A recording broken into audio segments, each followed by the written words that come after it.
Garment শ্রমিকদের আন্দোলন এখনো চলমান। তারা এখনো আন্দোলনে আছে, এখনো মাঠে আছে তাদের দাবি দাওয়া সব আদায় করার জন্য। তাদের অনেকগুলো দফা আছে, অনেকগুলো চাওয়া আছে, যেগুলো পূরণ না করলে তারা কাজে ফিরে যাবে না, গার্মেন্টস ফ্যাক্টরি চালু করবে না বা কাজ চলমান থাকবে না। তো তাদের দাবি দেওয়ার মধ্যে আমি যেটা জানতে পারলাম, যেটা শুনেছি, সেটা হচ্ছে ওনারা বলছিল যে ওনাদের বেতনের বিষয়টা যেটা হচ্ছে অনেক কম, ওনারা বেতন বাড়াতে বলছে। কিন্তু মালিকরা যারা আছে ওনারা হচ্ছে তাদের মতে বেতন যথেষ্ট বেশি আছে, ওনারা বাড়াতে যাচ্ছে না। আবার অনেকে বলতেছে যে ওনাদের যে টিফিন বা কাজের সময় টিফিন দেয়, ওনারা তো সকালবেলা যায় কাজ করার জন্য, মেবি হচ্ছে সন্ধ্যার সময় ফিরে আসে, কাজ শেষ হয়ে যায়। তো ইতিমধ্যে টিফিনের সময় দেয়, ওই টিফিনটাতে ওনারা মূলত হচ্ছে প্রত্যেক শ্রমিককে দেওয়া হয় হচ্ছে কত, 25 টাকা করে। ওনারা বলতেছে যে 25 টাকা দিয়ে বর্তমান সময়ে ওনাদের খাবার হয় না। এটা সত্যি কথা, বর্তমান সময়ে 25 টাকার খাবার আসলে তেমন কিছু না, এটা আসলে বাড়ানো উচিত। ওনারা বলতেছে 25 টাকা থেকে 60 টাকা করার জন্য, যাতে করে ওনারা ভালোভাবে খেতে পারে টিফিনের সময়টা। তো এটা একটা যৌক্তিক বিষয়। ওনারা এই দাবিটা জানাইছে যে টিফিনের টাকাটা বাড়াইতে হবে। তারপর হচ্ছে ওনারা বিভিন্ন ক্ষেত্রে বিভিন্ন বিষয়ে হয়রানির শিকার হয় মালিক পক্ষ থেকে। যেমনটা হচ্ছে অনেকে যদি দেখা যায় অসুস্থ হয়ে যায়, বা অনেক মহিলা আছে যারা, মহিলাই তো গার্মেন্টস ফ্যাক্টরিতে বেশি কাজ পায়, ওনারা বেশি কাজ করে, সেক্ষেত্রে হচ্ছে ওনাদের মতে ওনারা বলতেছে যে অনেক মহিলা বা কর্মচারী অসুস্থ থাকে, তাহলে তাদেরকে ছুটি দেওয়া হয় না, অনেক বাজে ব্যবহার করা হয়। দেন হচ্ছে ওনারা, অনেক মহিলা আছে যারা প্রেগনেন্ট থাকে, প্রেগনেন্ট অবস্থায় ওনাদের কাজ করতে হয়, এবং সেক্ষেত্রে যদি কোনো সমস্যা হয় বা শারীরিক সমস্যা, যে কোনো সমস্যার কারণে ওনাদের বলা হয় যে ছুটির জন্য তাদেরকে কী করতে হবে, একটা ভালো ডাক্তার দেখিয়ে তাদের একটা রিপোর্ট পেশ করতে হবে, দেন হচ্ছে তাদেরকে ছুটি দেওয়া হবে। এখন বিষয় হচ্ছে এসব শ্রমিকরা চাকরি করে হচ্ছে অল্প টাকা বেতনে চাকরি করে। এখন সেক্ষেত্রে যদি একজন ডাক্তারের কাছে যায় একটা রিপোর্টের জন্য, সেক্ষেত্রে ডাক্তারের কাছে যাওয়ার ফলেই 500 থেকে 1000 টাকা দেখা যায় খরচ হয়ে যাবে ম্যাক্সিমাম বর্তমান সময়ে। এরকমই হয়ে থাকে আর কি। হয়তো ডাক্তারের কাছে গেলে রিপোর্ট তো লিখে দিবে না, দেখা যাবে হচ্ছে ওনাদের চেক আপ করা হবে, দেন হচ্ছে ডাক্তারের ভিজিটও হচ্ছে 400-500 টাকা নিচে ভিজিট হয় না। দেখা যাবে কোনো একটা পরীক্ষা দিয়ে দিচ্ছে, সেটা করার ক্ষেত্রে টাকা লাগবে, তো দেখা যায় যে 1000-1500 টাকার মতো খরচ হয়ে যায়। তো একটা ছুটি নেওয়ার জন্য যদি এনাদের এত টাকা খরচ হয়ে যায়, সেটা তো এনারা মানবে না আসলে। তো এটা একটা যৌক্তিক বিষয় আমার বলে মনে হয়েছে। আসলে এটা মালিক পক্ষে একটু দৃষ্টি দেওয়া দরকার আমি মনে করি, আমার পার্সোনাল ব্যক্তিগত মতামত অনুসারে। তো আমরা বিষয়গুলো ভেবে দেখবেন, কারণ আপনাদের ফ্যাক্টরিগুলো চলছে হচ্ছে আপনাদের এসব কর্মচারীর উপর।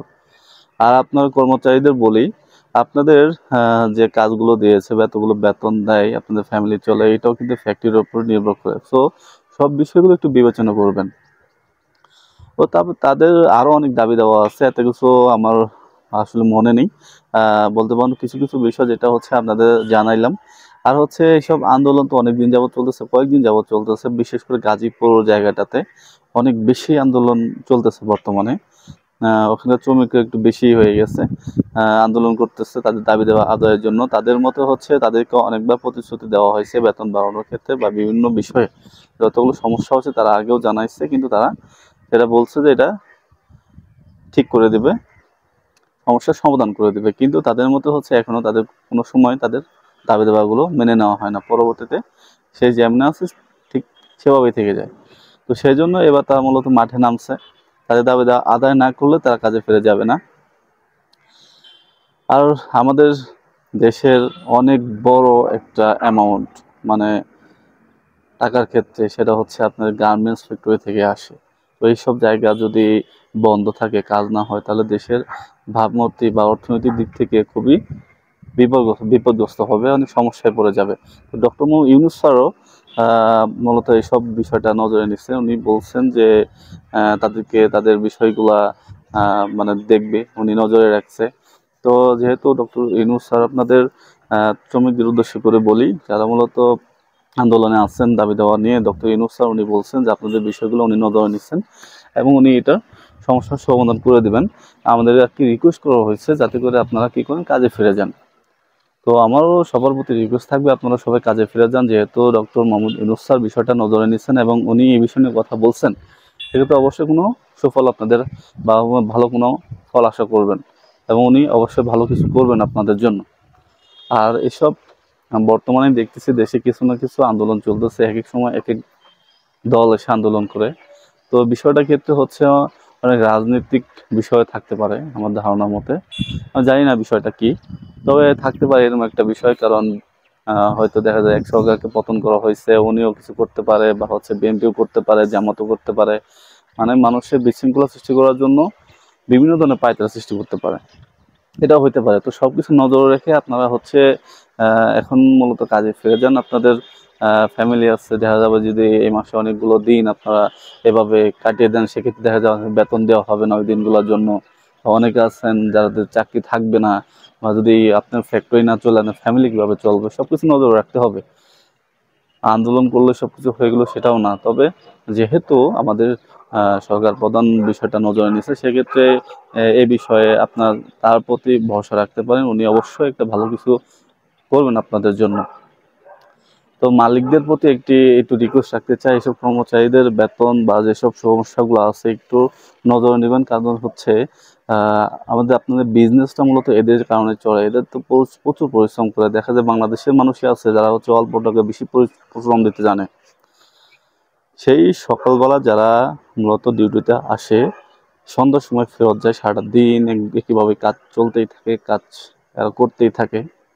তো এদের আমার মতে যে গার্মেন্টসের যে বেতনটা আছে এটা আসলে একটু কম তার পরিশ্রম অনুযায়ী।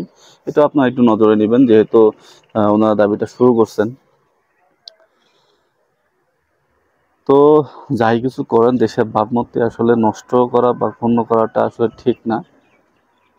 আপনাদের দাবি দেওয়া আপনারা উপস্থাপন করছেন, মালিক পক্ষের এখন হচ্ছে দায়িত্ব তাদের কি করা উচিত তারা সেটা করবে। তো ভিডিওটা মূলত করলাম সব শ্রমিকদের জন্য যারা অক্লান্ত পরিশ্রম করে।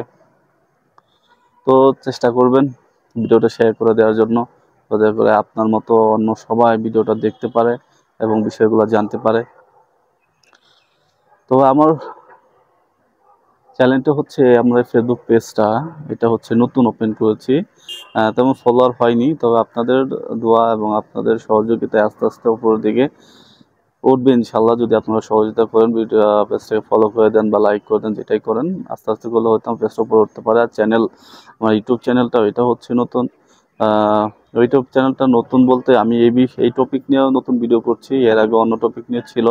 তো চ্যানেল ক্যাটাগরি চেঞ্জকে নতুনভাবে শুরু করছি। তো কিছু সাবস্ক্রাইবার আছে আমার ইউটিউব চ্যানেলে, তো সেটা বিষয় নিয়ে পরে একদিন কথা বলবো। যাই হোক, তো যাদের যাদের ভিডিওটা ভালো লাগে বা মনে করেন যে শেয়ার করার প্রয়োজন, অন্যদের জানানোর প্রয়োজন, সেক্ষেত্রে ভিডিওটা শেয়ার করে দিতে পারেন, ভালো লাগলে লাইক করে দিতে পারেন। আর হচ্ছে আমাদের এই শ্রমিক ভাইদের আন্দোলন বিষয়ে যদি কারো কিছু বলার থাকে সেক্ষেত্রে করে কমেন্ট করতে পারেন, সেক্ষেত্রে কমেন্ট করে জানাতে পারেন। তো ধন্যবাদ, আসসালামু আলাইকুম। আজকের জন্য ভিডিওটা এতটুকুই, খোদা হাফেজ।